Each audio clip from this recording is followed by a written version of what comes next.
everybody, it's Wade. Welcome back to In the Gutter, my weekly comic book haul. All right, we're starting out with DCKO number 5. This should wrap it up. A DC Comics event. Scott Snyder and Javier Fernandez. This is the big, bracket of all the superheroes and villains fighting on a pretty epic level. There's the interior cover. I don't know if I could say it's good, but it was entertaining. As far as these massive crossovers go, I'm not usually a huge fan because it's just too much. But this one was fun. It's mostly fighting. So if you like, guys beating each other up, and girls, this is the book for you. All right, Avengers number 36. This is the epic finale of Jed MacKay's story. This one has a Russell Dauterman cover and Farid Karimi interiors. This last 3 issues, 34, 35, 36, all had wraparound covers, which were kind of always cool. So that was fun. And then I picked up all new Spider-Gwen Ghost Spider number 8. This is, what is the cover? David Marquez cover. Stephanie Phillips script and Paolo Villanelli interior artwork. Me and the Celestial stuff, it's not a big deal, but it's Mysterio, so it's, technically not in another dimension or in outer space or anything, but it is very weird. So anyway, it's good. All right, back to Earth, Daredevil and Punisher. Jimmy Palmiotti's story called The Devil's Trigger. This one is a scan cover, and Tommaso Bianchi did the interior artwork. This one's good. This is, I think, the last issue too. It's the 5th and final in this story. I read it, I just don't remember. The end for now. So I'm guessing there'll be more Punisher and Daredevil comic books after this one.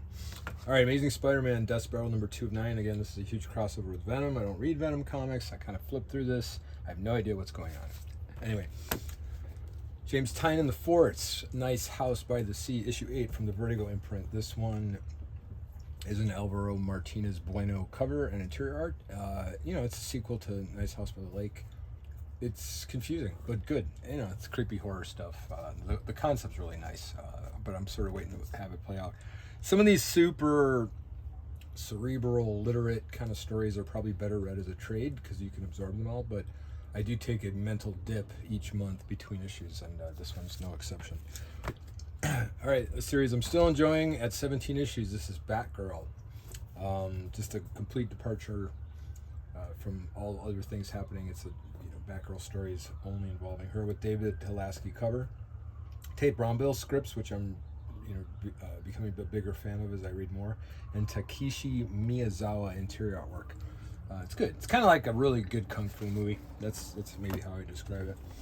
And the continuing saga of Poison Ivy. Also still enjoying after 42 issues, which I was a little shocked when I got on board. But again, I'm a sort of a lifetime fan of Swamp Thing, so this all is very similar. This issue in particular, as you can tell by the cover, has a political twist.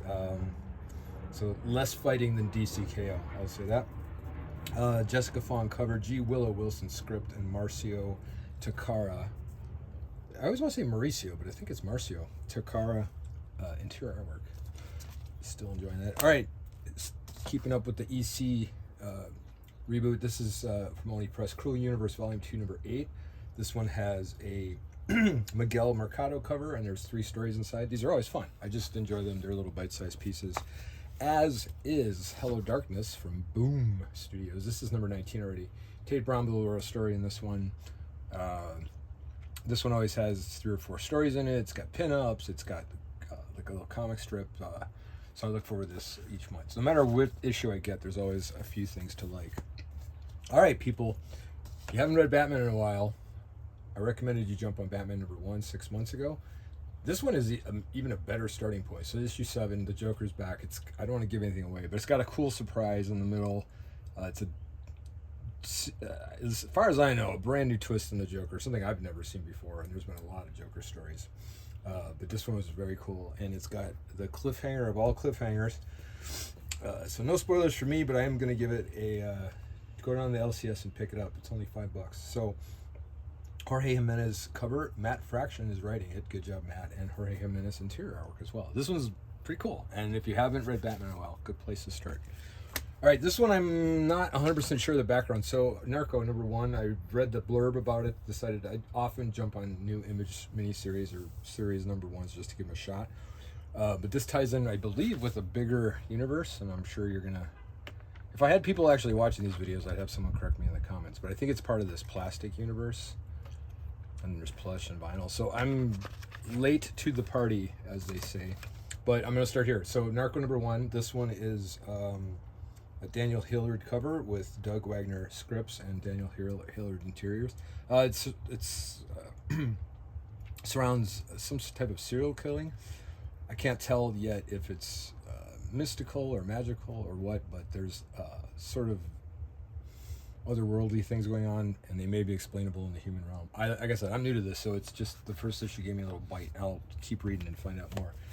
And this one was a heavy hitter. Holy crap. The end of the Beneath the Trees Where Nobody Sees Rite of Spring story. This is issue 6, the final issue of the story.